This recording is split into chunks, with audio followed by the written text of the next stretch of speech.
¿Qué tal? ¿Cómo están? Bienvenidos, bienvenidas a WhatsApp, este streaming de energía en el que intentamos hablar de esta agenda estratégica del país de la manera más sencilla posible para que todos podamos acercarnos a algo que parece cosa de ingenieros, cosa de economistas, pero que realmente hace o debería hacer a una parte importante del futuro del país. Y para tener más detalle de esa información caliente que se lee en los diarios, en los portales, se escucha en las radios y demás, tengo a dos enormes periodistas que ayudan a que todo esto sea mucho más fácil. En el caso de uno de ellos es una mujer, es una enorme periodista de verdad y es Luciana Glesser. ¿Cómo estás, Lu? Bienvenida. ¿Qué tal, Esteban? Rafael, ¿todo marcha de acuerdo al plan? Siempre, siempre. Vos sabés que todo marcha siempre de acuerdo al plan y si la cosa cambia, cambia el plan para que la cosa siga marchando de acuerdo al plan. Y hablando de enormes periodistas, en este caso literalmente Fernando Cracovia, que mide como 2 metros. ¿Cómo estás, Fer? Miré para allá cuando dijiste enormes periodistas. 40 programas. 40 programas, te lo iba a decir, feliz cumpleaños. Igualmente. Tenemos un montón de material para tirar la casa por la ventana, pero no los quiero spoilear sin antes pedirles. ¿Puedo hacerle una consulta, Craco? ¿Cómo los vas contando? ¿Con Ábaco, cuenta ganado, vas tachando palotes? Lo veo en YouTube. Además, mira acá, mirá. Acá. ¿Dónde se ve? Palotes, ¿Acá? estrategia palotes. Mirá, este choclo de hojas, esta resma de papel, esta cantidad de árboles que tiene Cracovia que en su es más de una hoja por programa, para que vean que yo me esfuerzo por la producción del contenido. Tiene todo el material detallado. Nuestras redes, si no me matan, @StreamWhatsApp, estamos @StreamWhatsApp, perdón, al revés. StreamWhatsApp@gmail.com, ese es nuestro mail, y WhatsApp Stream, estamos en YouTube, Twitter, TikTok e Instagram tirando varias magias. Hacemos coreos y desafíos virales y todas esas cosas. Nos siguen ahí, nos tiran baldes con hielo y agua helada, con también skate, agua caliente. Sí, Craco está con el skate también. Lu está haciendo algunas coreos que saca de bailes de los chicos también para llegar a ese público adolescente.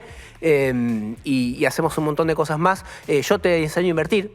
Tengo un taller de inversiones. Hacemos plata muy fácil, me la tenés que dar a mí, la reproducimos y en algún momento vas a ver cómo de repente te volvés en un millonario de Puerto Madero. Todas esas cosas las hacemos en redes sociales, nos pueden seguir ahí. También nos pueden ver por YouTube, donde nos ponemos un poco más serios. Y te decía, Craco, que 40 programas no se cumplen todos los días, así que vamos a tirar la casa por la ventana y para eso te voy a regalar a vos, que sos siempre pájaro de mal agüero, una gran noticia, una noticia que a mí cuando la leí se me hinchó el pecho porque digo, al fin, carajo, están llegando las inversiones.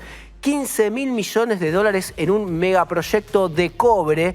Esto va a ser en la provincia de San Juan. Al fin se va a poner en valor esa cordillera de los Andes para explorar cobre, oro y plata. Hablo del proyecto Vicuña, que promete entrar al RIGI por 15.000 palos verdes, que es lo que viene recolectando RIGI hasta ahora. Así que ustedes que no tenían fe, Cracovia, Luciana Glesser, en Toto Caputo, en su equipo económico, bueno, 15.000 palos.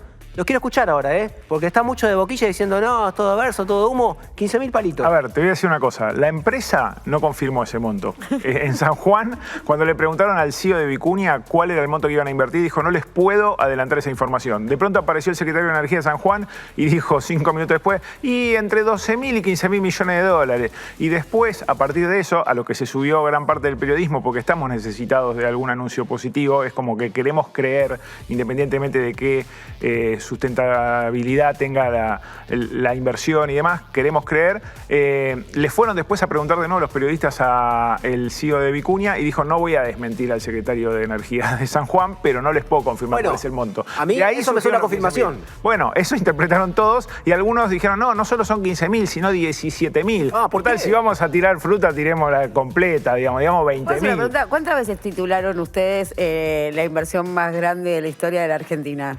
Llega la inversión más grande. ¿Querés que empecemos a contar? No, pregunto. Yo me estoy acordando del hidrógeno verde, por ejemplo. El hidrógeno verde, la planta de GNL que iba a ser Petronas también con YPF, era la inversión más grande de la historia. Sí. Y así tengo una lista. ¿Puedo mencionar rápidamente? Atención, esta es la lista de inversiones más grandes de la historia. En los últimos 20 años no me quise retrotraer más porque el desembarco de la China Sonangol, los 20.000 millones de dólares que en 2004 iban a llegar de China con el gobierno de Néstor Kirchner.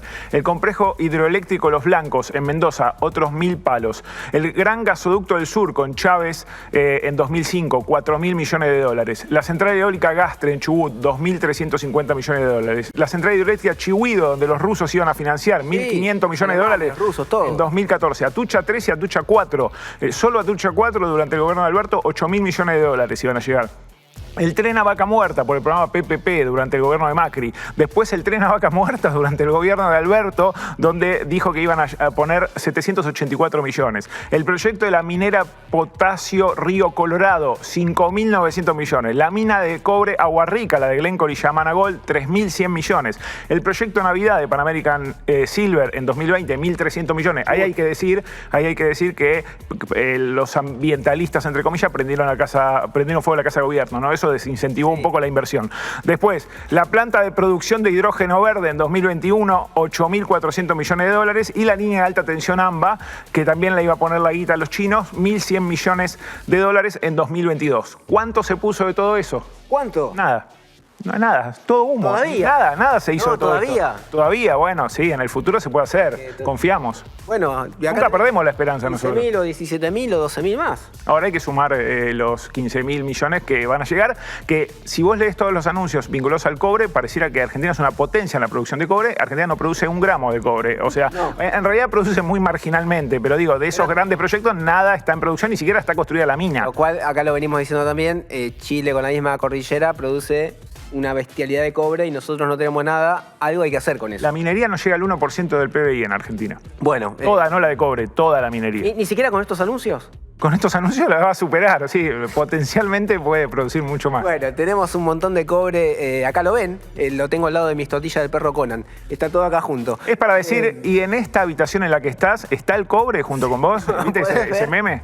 Bueno. Sí, todavía no llegaron estos 15.000 millones de dólares, pero José Luis Morea, el CEO de este proyecto Vicuña, que surge de la fusión de dos proyectos, uno de la australiana BHP y otro de la canadiense Lundin, ya estuvo marcando la cancha, porque le dijo al secretario de Minería de la provincia de San Juan, no me metan una ley de proveedores locales, no quiero tener que cumplir un umbral mínimo de producción local, que un poco el RIGI barre con todo eso, ¿no? Le dice, vos podés importar lo que se te cante, las provincias quieren ahí siempre poner su cuota de déjame algo de actividad acá, un poquitito de trabajo, generar para mi entramado productivo.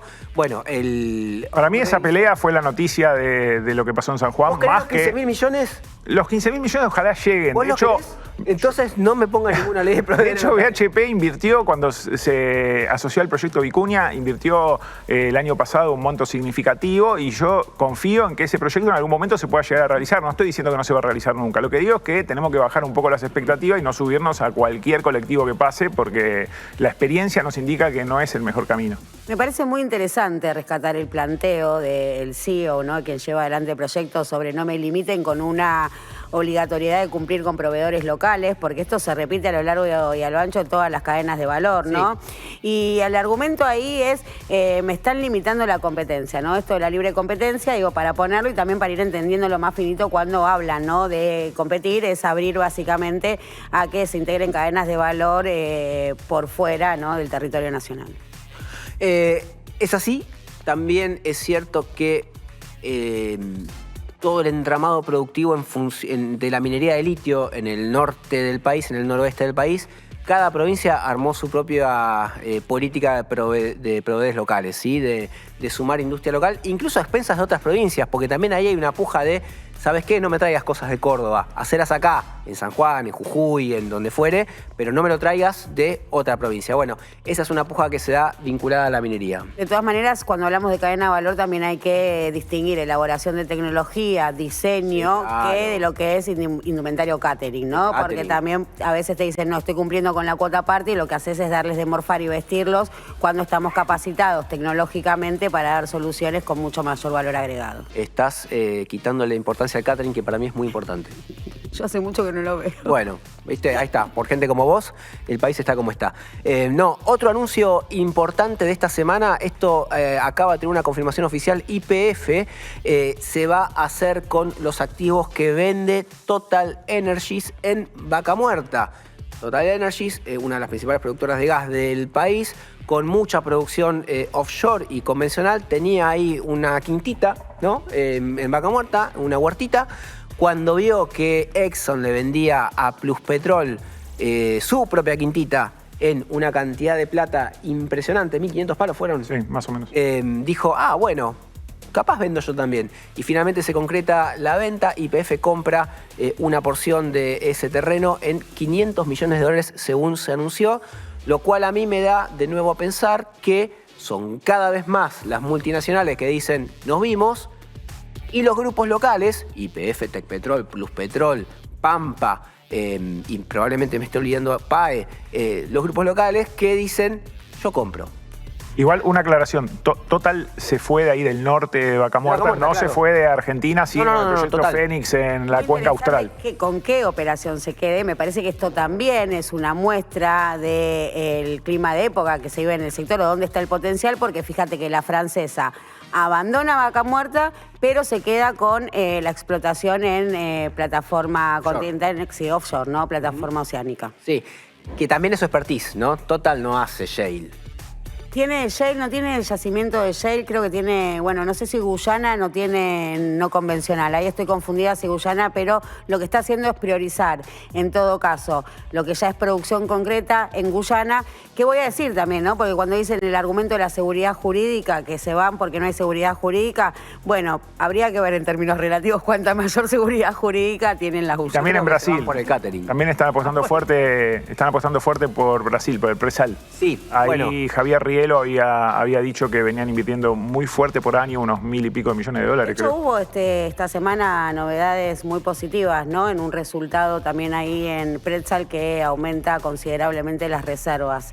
En esto que es, hay que decir, es la explotación que está a 300 kilómetros de la costa de Río de Janeiro. Igual, hago un comentario sobre el anuncio y la compra de YPF. Siempre me acusan de ser un tanto pesimista, como pasó hace un rato. En este caso, la verdad que es una muy buena decisión para mí de YPF, porque YPF está justamente de YPF. Tengo una tan buena relación. Ellos están en Loma Campana, con una área histórica y que es muy productiva, junto con Chevron, en lo que es el corazón de Vaca Muerta, pero en algún momento ese corazón se va a ir corriendo hacia el norte, al hub norte, donde YPF tenía algunas áreas, pero no tenía una participación predominante. Y como es el principal productor de gas y de petróleo, lo lógico es que fuera creciendo en esa área, que se va a convertir de alguna manera en el área más productiva de Vaca Muerta en algunos años. Entonces, con esta compra que hace a las áreas de Total, que es la Escalonada y Rincón de la Ceniza, se pone en una posición de liderazgo también en esa área donde el potencial es muy significativo, en la Escalonada por el lado del petróleo y en Rincón de la Ceniza por el lado del gas, pensando en el proyecto de explotación de GNL. Yo sigo pensando, me llama la atención que con la promesa que hay de duplicar o más la exportación de petróleo, de empezar a exportar GNL, de poner en valor todo lo que es Vaca Muerta y demás, las multinacionales salen. Exxon, Petronas, ahora Total, estoy hablando siempre de Vaca Muerta, estamos hablando, ya aclaró Craco que se queda con el resto de su operación, pero digo, se están corriendo de ahí, Exxon con Pluspetrol, ya lo dije, y creo que vos dijiste, Lu, en algún momento que aprovechan que es buen momento para vender, ¿no? Como si fuera una operación inmobiliaria. Creo que hablabas de minería, pero me surge de nuevo la figura.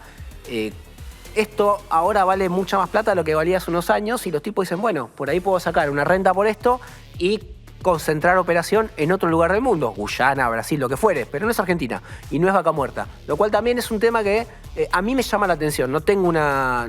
Entiendo que más que pongo una señal de alerta, pero sí es algo que me llama la atención. Entiendo que ahí la oportunidad, más que por el valor de los activos, tiene que ver con esto de la reducción de la brecha, ¿no? Que no hay brecha entre los segmentos de cotización de la divisa. Estamos hablando oficial, sí. MEPS, CCL. ¿Por qué? Porque, bueno, hay que decir, y esta explicación se sustenta en los dividendos atrapados, que no pueden girar utilidades, o sea, con lo cual para las casas matrices las operaciones locales son muy poco rentables. dólares en pesos, y esta es una oportunidad para salir, ¿no?, a valor de CCL sin esa pérdida que significaba tener que convalidar ese precio más alto. Aún así, bueno, esta teoría o este argumento entra en una zona gris cuando te das cuenta que Total igual se queda más allá de dividendos o no dividendos con la explotación del bloque Fénix. Con la operación de lo que ya está concretando acá en la Argentina.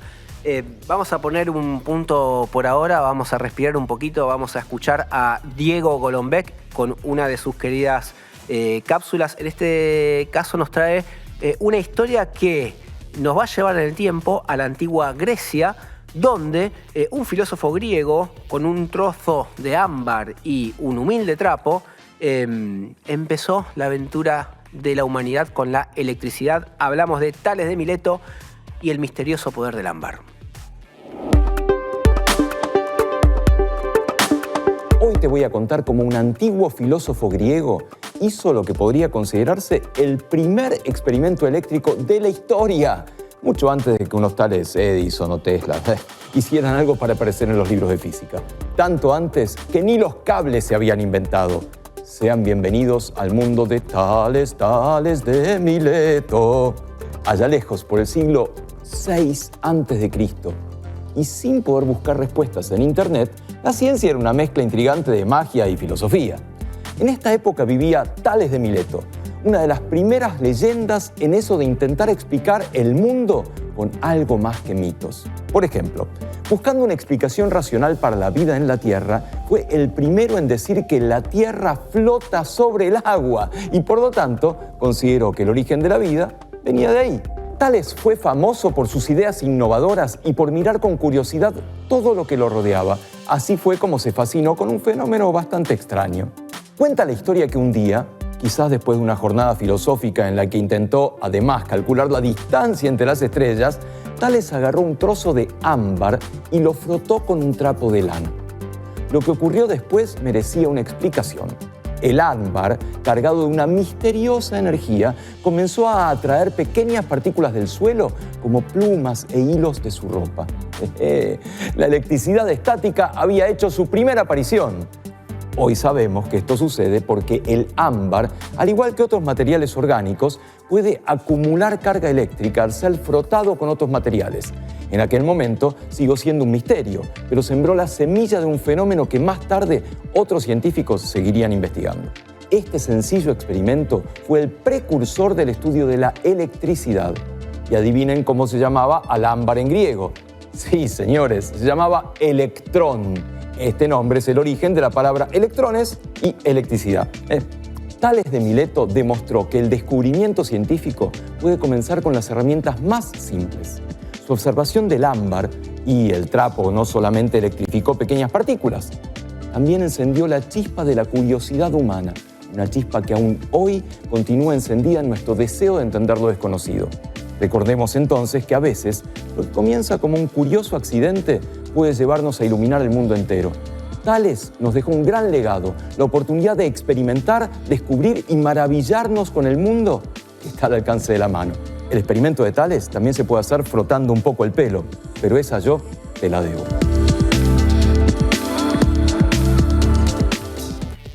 Siempre es divertido escucharlo a Diego Golombek. Tiene unos problemas capilares de los cuales yo me hermano permanentemente porque a mí este jopito se me cae cada tanto y la paso muy mal realmente. Pero para sacarme de mis penurias y para hablar de algo realmente vigoroso, dinámico, que es la producción, nos viene a visitar, en este caso, el subsecretario de subsecretario de Desarrollo Comercial y Producción de la provincia de Buenos Aires, Ariel Aguilar. Teníamos muchas ganas de hablar del entramado productivo de la PBA de la provincia de Buenos Aires porque, bueno, ustedes están viendo cómo van cayendo los indicadores a nivel nacional y cómo eso repercute en las distintas provincias y tiene la deferencia de haber venido a visitarnos. Bienvenido, Ariel, ¿cómo estás? Gracias por venir. Esteban, gracias por la invitación. Bueno, es un poco una masacre lo que está pasando con el sector productivo cuando vos ves los números de los índices tanto de la UIA como de los números del INDEC, y cuando lo bajás sector por sector, hay algunos que le van mejor que a otros, pero cuando lo bajás regionalmente también es como que se acumulan los rojos en la provincia de Buenos Aires, en el conurbano y en otros puntos. ¿Cómo lo viven desde la gestión y qué tratan de hacer para, no sé, generar algún tipo de salvavidas a lo que depende más de la macro?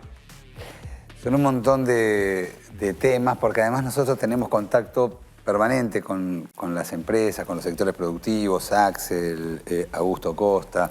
Permanentemente estamos en contacto con las diferentes ramas productivas y ahí te podría decir que pueden traccionar lo relacionado al petróleo, gas, minería, algunas empresas, algo de economía del conocimiento, pero el resto del entramado productivo, que es el que genera la mayor cantidad de empleo, es el que está perdiendo todos los días. Entonces hoy vos tenés casi 13.000 empresas menos en toda la Argentina, la mayoría de la provincia de Buenos Aires, obviamente.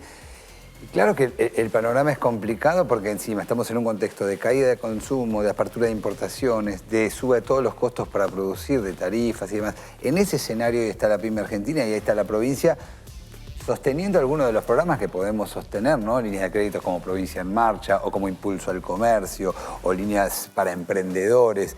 Lo que estamos, pues cada vez aparecen más emprendedores, que son gente que se quedó sin trabajo y empieza a emprender, no en esa concepción de la salvación que te propone este tipo de modelo como emprendedor.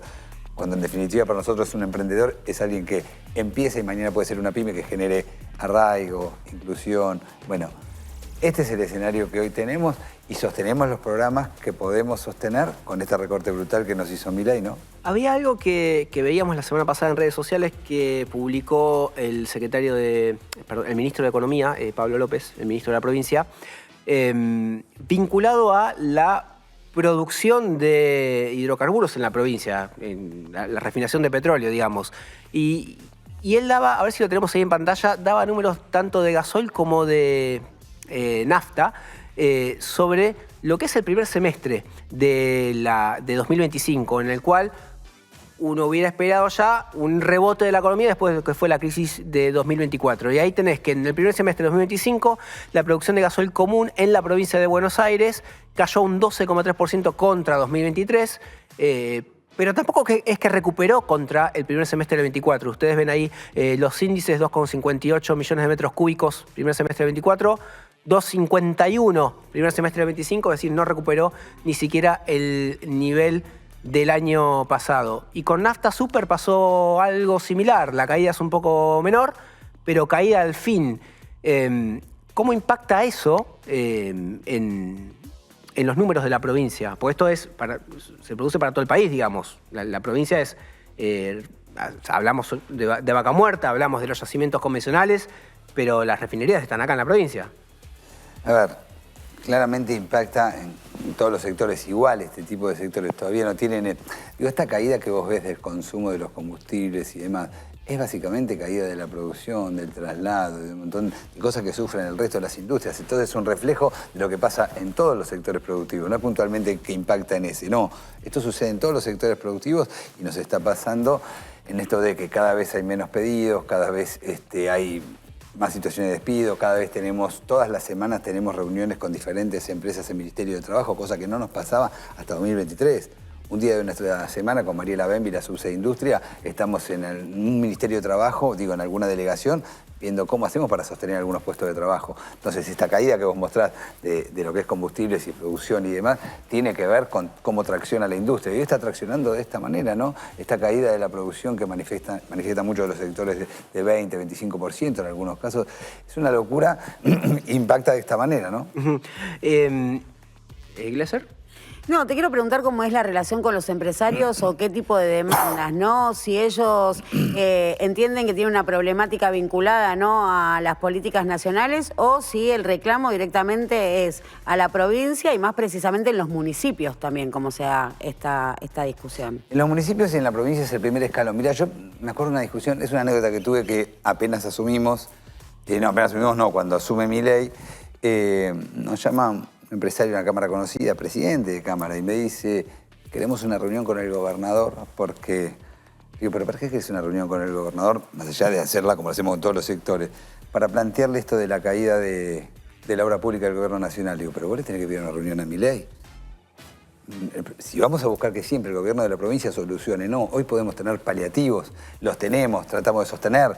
pero no determinamos sobre las políticas macro, ni de apertura, ni de no hacer la obra pública, ni de caída de consumo, y de la suba de tarifas, de todos los costos para producir. Bueno, esto pasa hoy en la provincia de Buenos Aires. Ahora, cuando vos hablás con el empresario, el primer año hubo una cosa así como de tener una esperanza, de ver qué pasa, de este discurso que le han vendido al empresario, de que el problema es la reforma impositiva, la reforma laboral y que con eso se soluciona todo. Bueno, esto no está pasando porque claramente aunque te den reforma impositiva y laboral, que no es la discusión principal del empresario cuando hablas en el cara a cara. Hoy te están hablando de caída de consumo, importaciones, todo lo que hablábamos recién.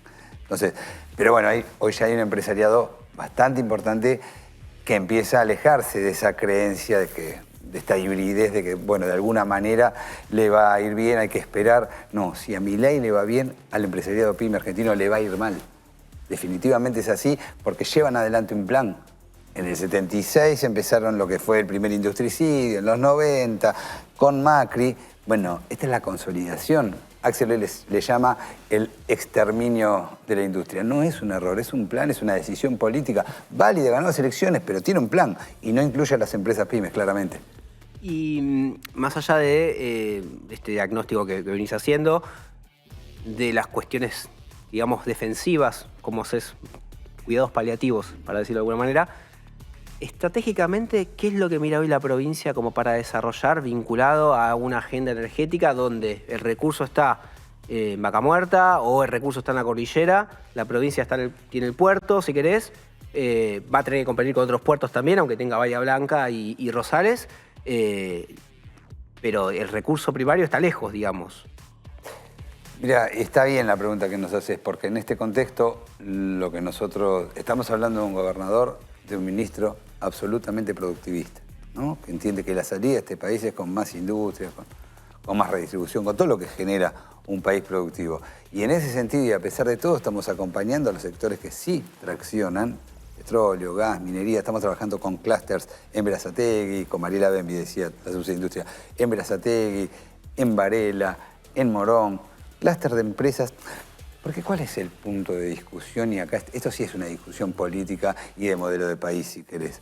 Obviamente que apuntamos a estos sectores porque creemos en la cadena de valor, porque no nos podemos quedar en la exportación del mineral, en la exportación del gas. No, lo que nos estamos planteando es todo lo que se puede traccionar o todo lo que pueden traccionar las empresas pymes a partir de integrar esta cadena de valor.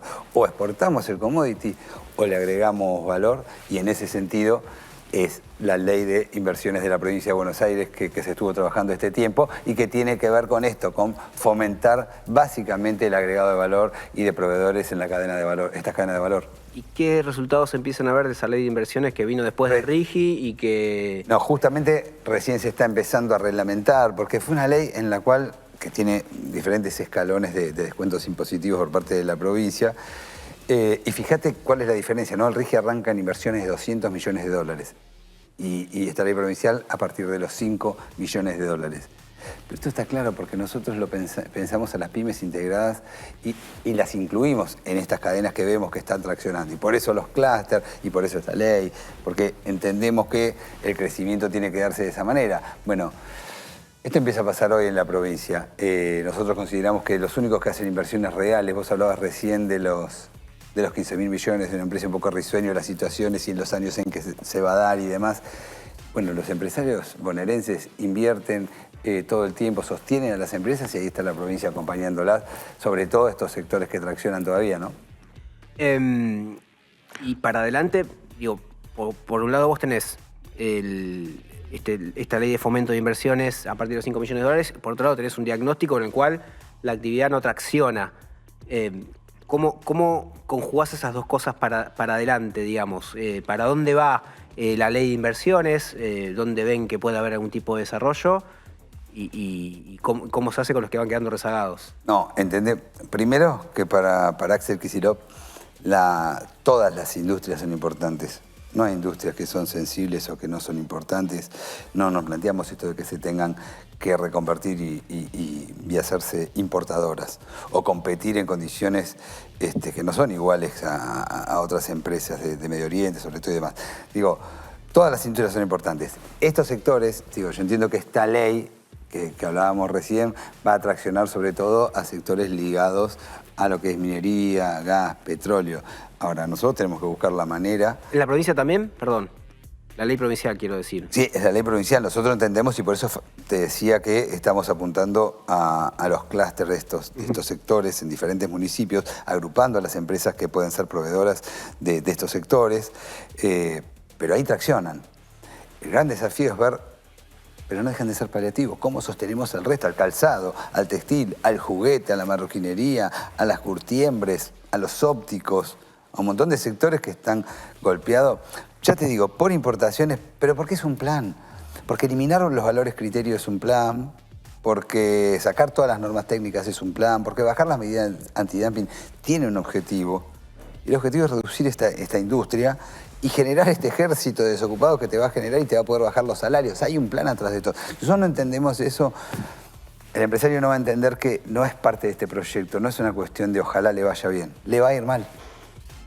Cuando desaparece, ¿no?, el gobierno nacional o este plan industricida del gobierno nacional y desaparece la inversión pública, ¿este esfuerzo que hacen las provincias se traduce en un mayor federalismo o esta provincialización no necesariamente conduce a esa discusión, ¿no?, donde hay que discutir costos logísticos, integración de cadena de valor que tiene para ofrecer la provincia, que tiene para ofrecer esta otra? Digo, ¿cómo se complementan o retrae, ¿no?, o encierra más hacia adentro de las fronteras distritales? No, de ninguna manera, y si hubo un gobernador que lo demostró fue Axel, cuando se reunió con gobernadores de diferentes partidos políticos. El otro día te escuchaban vos, o uno de los dos recién, cuando hablaban de el agregado de valor y demás, y que cada provincia cuida su empleo. Bueno, yo entiendo, por ejemplo, que en lo que es minería, hay empresas que pueden complementarse con empresas salteñas que no estamos diciendo reemplazarlos, pero sí hacer sociedades, sí ver de qué manera integran esa cadena con empresas bonaerenses. No olvidemos que el 50% de las industrias están en la provincia de Buenos Aires. Ahora, nosotros nos planteamos cerrarlo, no todo lo contrario. Si nos planteamos integración, ahora estamos trabajando, te decía con Mariela Bembi, la subsede de industria, en una ronda interprovincial de negocios. Las rondas funcionan bien como un paliativo, si querés, y como un lugar para hacer buenos negocios en algún sector. Estamos planteando una ronda interprovincial con La Pampa. Hay una integración, hay una cabeza de integración en el gobernador de la provincia, eso está clarísimo. Ahora, vos tenés un problema que es histórico en Argentina, que cuando vienen gobiernos liberales lo que hacen es abrir la importación, destruir la industria, y después cuando vienen gobiernos, pongamos NACAM Pop, nacionales y populares, protegen a la industria y logran que esa industria, los sectores, entre comillas, sensibles, comiencen a recuperarse. Pero esos sectores sensibles que se recuperan no son eficientes y termina pagando el costo de eso el consumidor, abonando por determinados bienes, el caso textil me parece que es el más paradigmático, mucho más de lo que abona el consumidor en otros países. O sea, como que no se logra, a diferencia de otros países que encararon sus procesos de desarrollo apuntalando su industria, lograr que esa industria sea eficiente. Entonces después hay mucho consenso, mucho apoyo por parte de la población para medidas de liberalización y apertura de importaciones, porque sienten que es un acto de justicia frente a tanto sobreprecio que tuvieron que pagar frente a lo que cuestan otros bienes en el exterior. ¿Cómo se sale de esa encrucijada?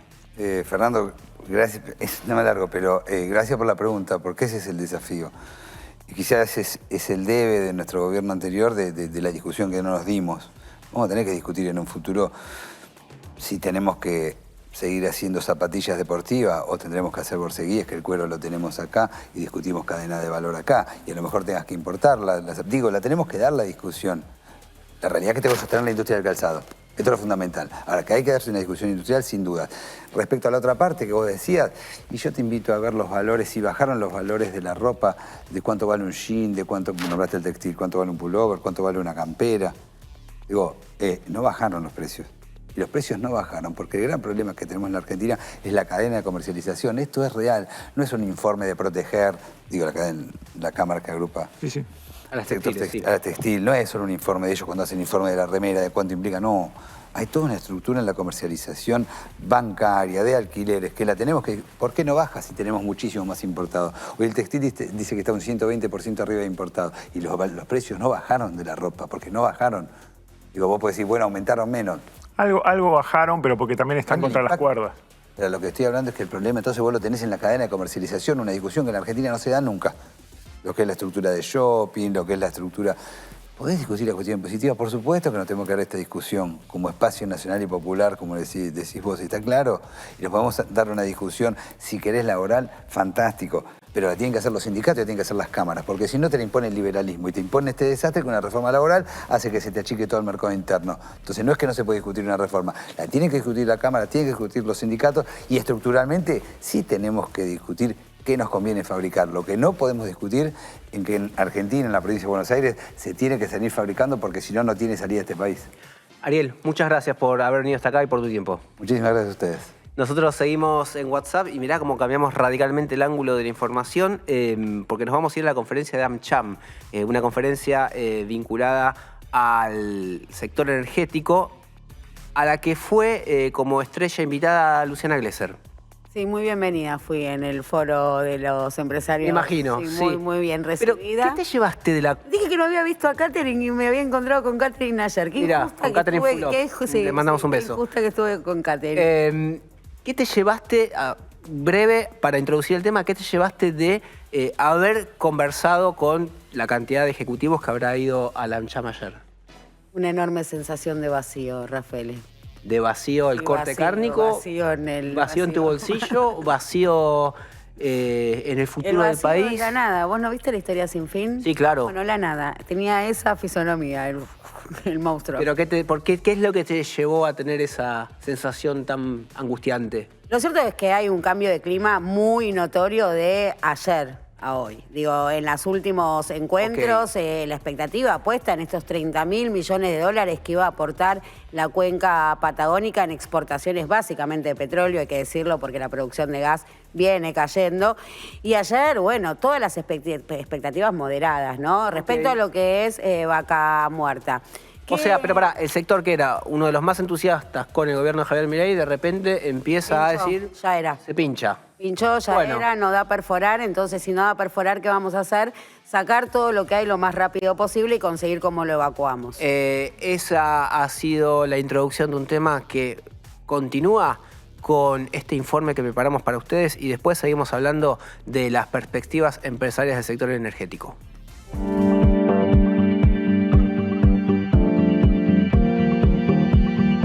Es un honor darles la bienvenida a esta nueva edición del AmCham Energy Forum, un espacio pensado para generar conversación de calidad, tender puentes entre sectores y poner sobre la mesa una agenda posible para el desarrollo de la Argentina.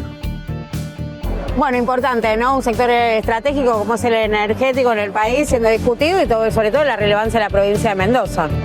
Es muy relevante para el país, para la infraestructura del país, para el crecimiento, para que tengamos más empresas, más pymes, que es lo que necesitamos, que haya energía. Así que este evento es donde se desarrollan esas políticas. Bueno, nos permitió decir lo que estamos haciendo en Mendoza y lo que proyectamos. Y en Mendoza estamos hoy superavitarios en energía. Y si bien el sistema está interconectado, estamos generando el doble de energía de lo que teníamos en el 2015 y eso nos va a permitir ser una plaza de inversiones relevante y además de ese stock, en realidad de la estructura de la matriz energética nuestra, el 60% de la potencia es de origen renovable, entre la hidroeléctrica y la fotovoltaica o solar. Es el cambio de la matriz económica y productiva de Argentina, que el oil and gas, que la consolidación de Vaca Muerta como sector estratégico permita incorporarnos al mundo, es lo que va a ser una Argentina totalmente distinta. ¿Y cuál es el rol de las provincias en particular? Bueno, Neuquén produce, Río Negro transporta. Este es el rol. Y sobre las represas, una preguntita cortita. ¿Cuál está la represa? Estamos esperando que el gobierno central resuelva y finalice el pliego de condiciones. La verdad es que AmCham siempre nos reúne a los actores de los distintos sectores. Es un muy buen lugar para que podamos tener ese diálogo público-privado en un país tan federal, con realidades distintas, pero que necesitan una sinergia. Acabo de integrar un panel con representantes de Santa Cruz, de Chubut, hay paneles con representantes de las empresas privadas. Entonces, estos espacios de diálogo y más en temas tan federales y transversales para la economía de la Argentina, como son la energía y la minería, con todos los subtemas que esto acarrea, infraestructura, generación, inversión, empleo, etcétera, nos da un espacio y una oportunidad muy rica y de la que año a año y foro a foro se ven los resultados luego en las políticas concretas, en las inversiones concretas. La verdad que es muy importante esta instancia donde participan las empresas grandes del país, o aquellas que llevan inversiones a Vaca Muerta, y creo que también es importante lo que se está discutiendo acá, ¿no? Hay que dar competitividad, hay que dar previsibilidad, y creo que en eso son las cuestiones que tenemos que trabajar si realmente queremos desarrollar todo el potencial que tiene el sector energético en el país, y particularmente en Neuquén, que es donde hoy está habiendo el gran desarrollo, pero que también a partir de lo que se nombró hoy, la baja del precio internacional del petróleo y algunas cuestiones de infraestructura, hoy estamos viendo que de alguna manera se ha frenado un poco el desarrollo, y entendemos que hay que generar las condiciones para que Argentina pueda aprovechar esto, que es un gran motor que puede ser de la economía. Efectivamente, es un evento que sobre energía en general, con mucho foco en hidrocarburos, justo en un momento en el cual estamos viendo la ralentización, palabra que se usó acá ya en este foro, de la producción en Vaca Muerta, pero también es importante que a ese foco donde está todo el mundo mirando, en este evento le están dando también espacio a las energías renovables, que complementan muy bien en una matriz energética que necesita expandir también, solar sobre todo, y las demás renovables también.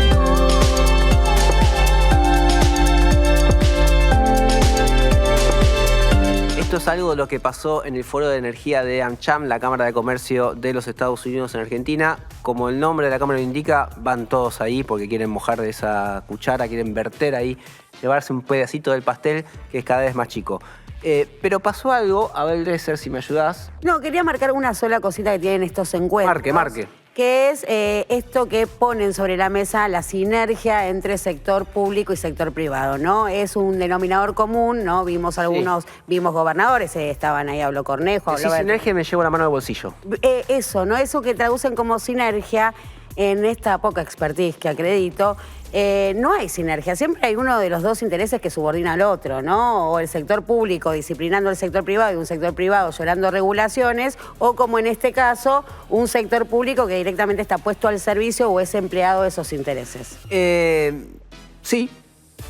Yo quería ir un poquito más allá y tratar de meterme, si me ayudás, a lo que son, digamos, las noticias de lo que se desprende de acá. Porque vos arrancaste esta conversación diciendo que te llevaste una sensación de vacío, y cuando ves las tapas de los portales que también fueron a AmCham, un poco que convalidás eso, sobre todo porque da la sensación... Así lo digo yo, si yo me siento vacía, vos no me crees, pero si la nación vos te sentís dice... vacía...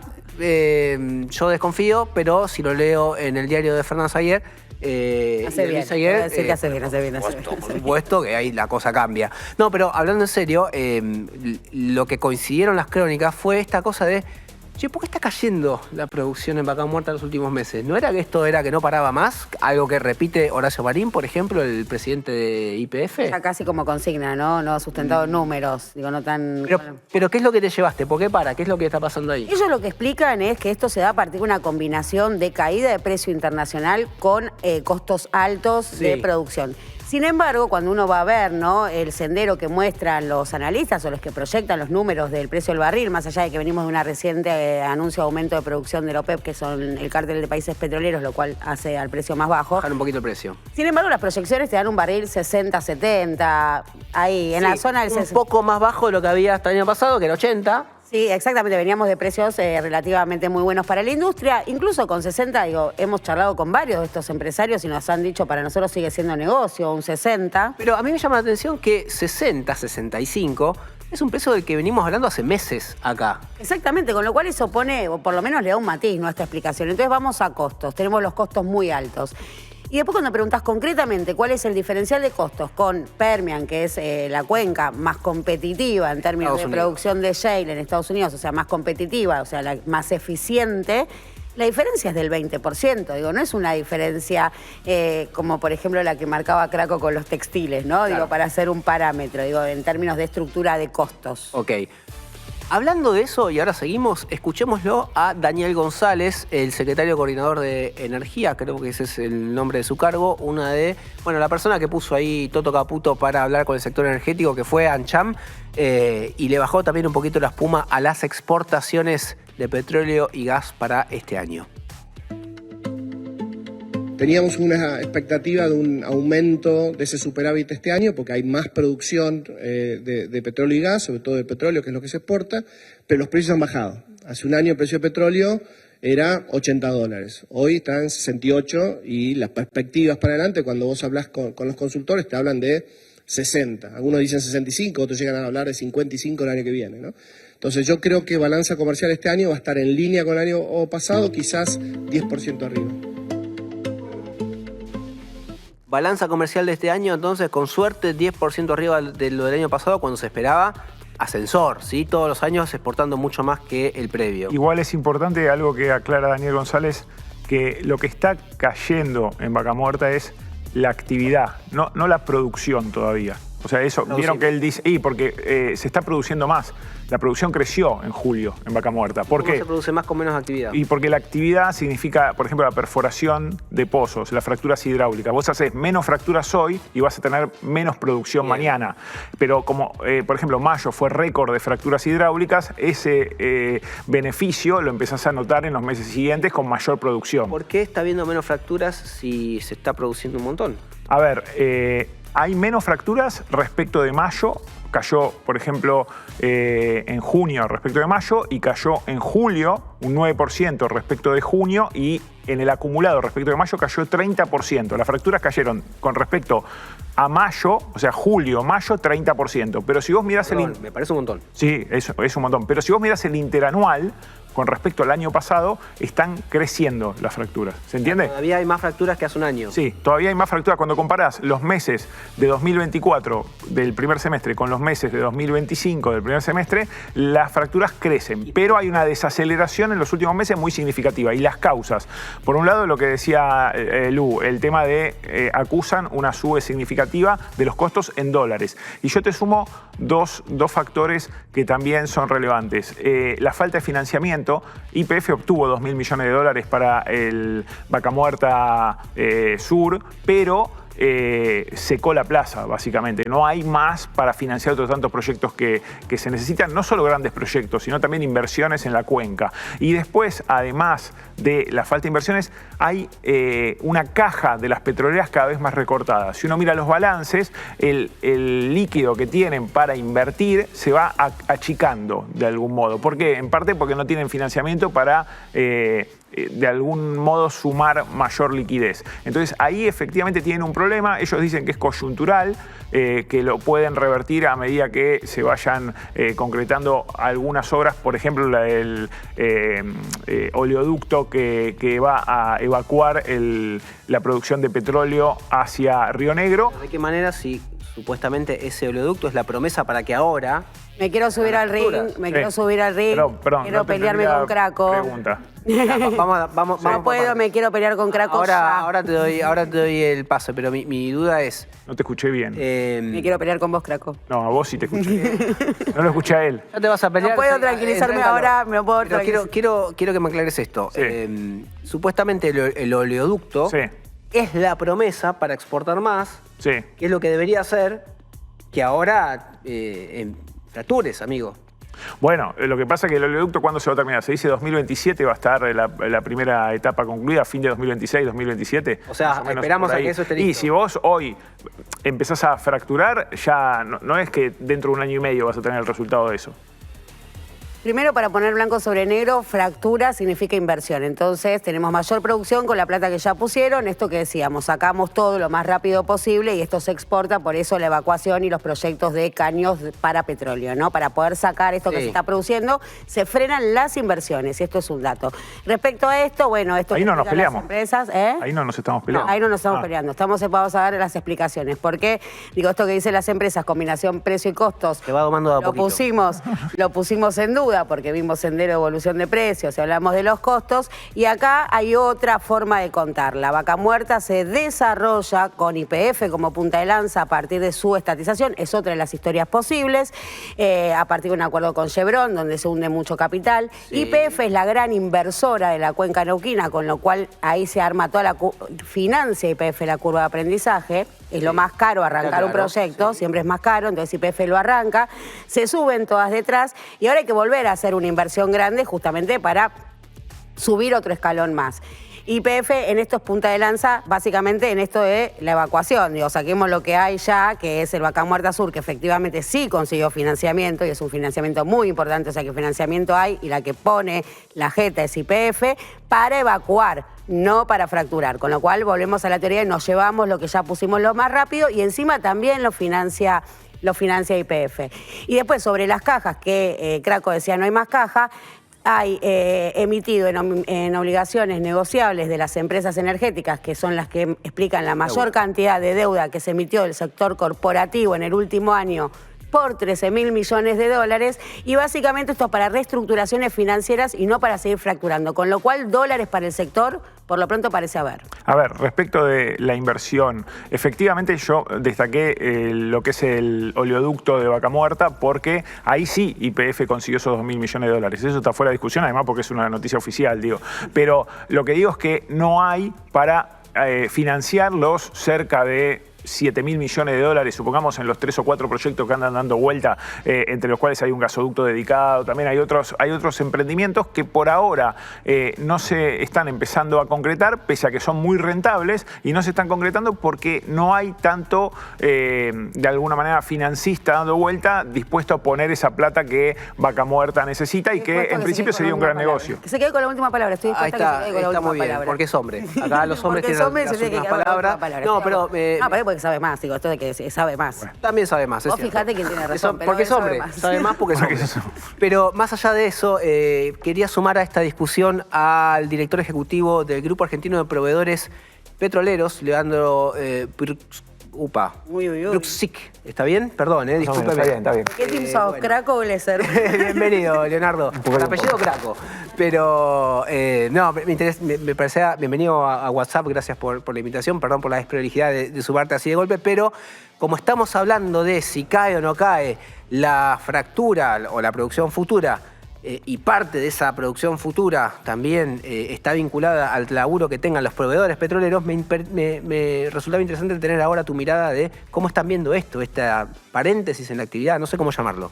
Bueno, mira, empiezo por otro lado. Primero, espero no pelearme. No. Y estoy de acuerdo un poco y un poco con todos los puntos. Te podés poner un casco si querés y te empezamos a domar. Mirá, voy a empezar un poco más por una anécdota de vida, por decir así. Cuando te toca ir a comer un asado con amigos y te dicen dónde laburás, sector petrolero, te dicen, bueno, vos estás salvado. Yo le digo, bueno, mirá, nosotros le estamos pasando complicado también. El sector de proveedores está en un valle hoy por hoy de actividad, que es lo que están comentando, que realmente se viene sintiendo.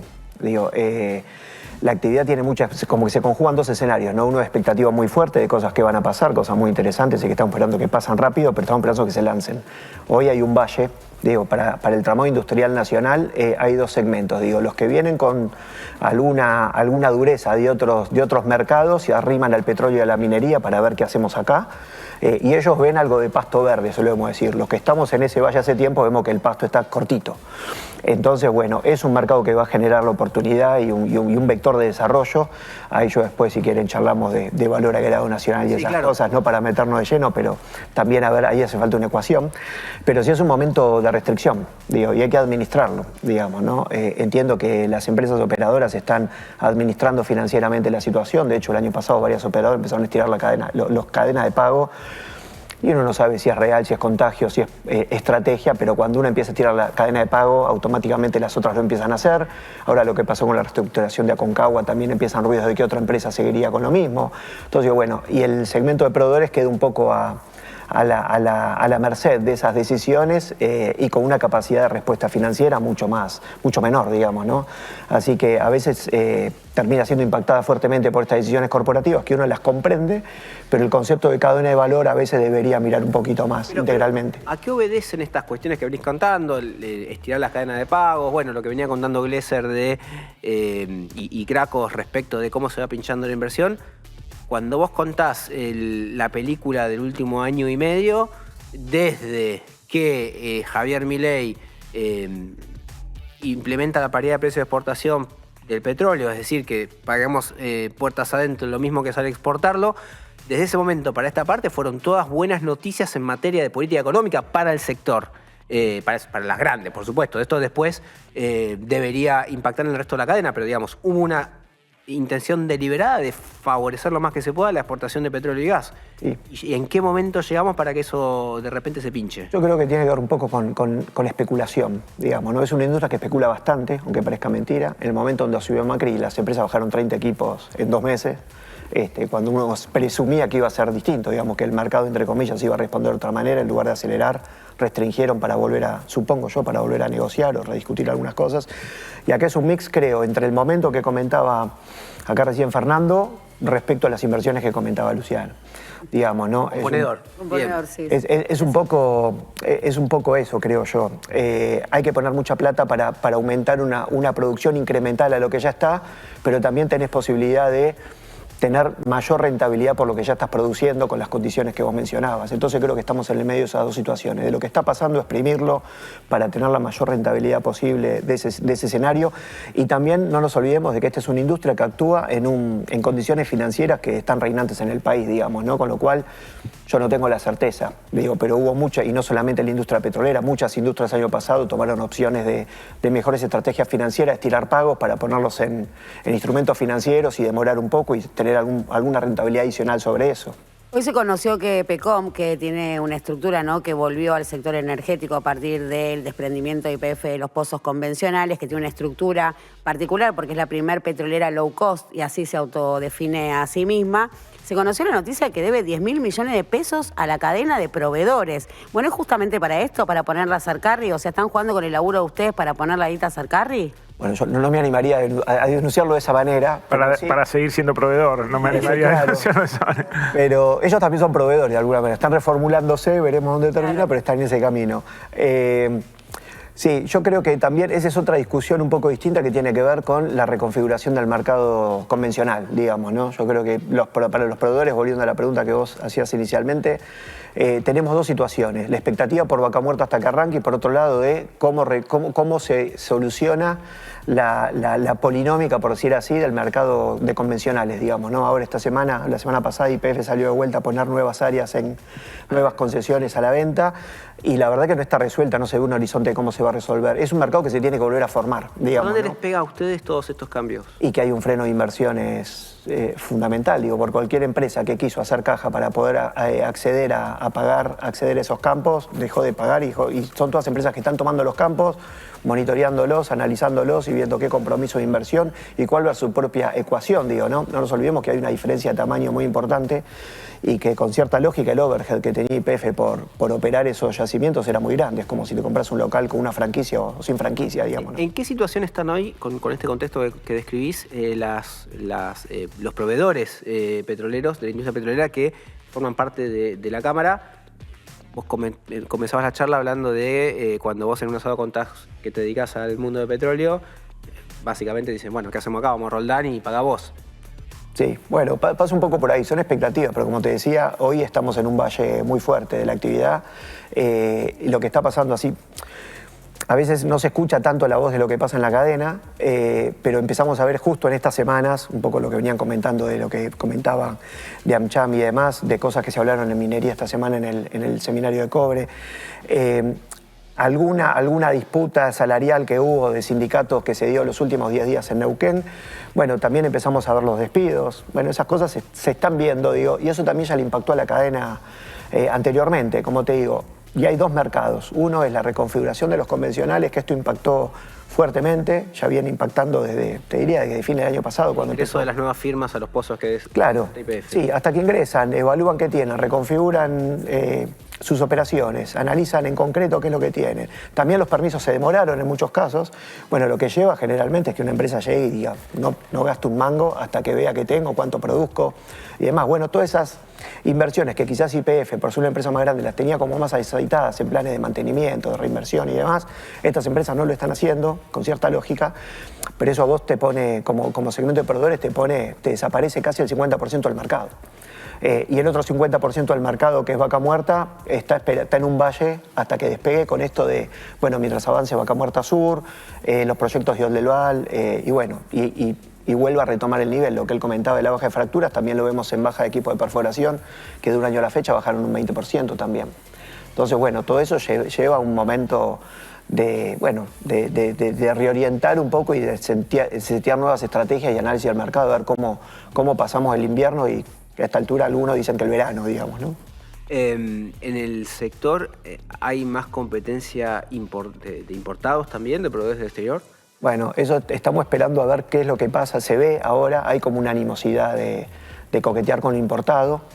Después, siendo productos tan técnicos, esto ya ha pasado en otros momentos, y después cuando la actividad despega, bueno, quizás empieza a mandar un poco más el plazo que las operadoras, si bien planifican mucho las operaciones, no siempre lo hacen con tantísima antelación, o se terminan encontrando con imprevistos sobre la marcha o el desarrollo de los proyectos, y ahí vuelve quizás no a ganar, pero a tomar más o buena preponderancia la cuestión del plazo. Y ahí quizás los proveedores nacionales están muy preparados para asistir a la cadena, al margen de diferencia de costo. Cuando se habla de costos, digo, hay que entender cuál es el costo que involucra las empresas o la fase de servicios, digamos, y que eso involucra muchísima parte del costo.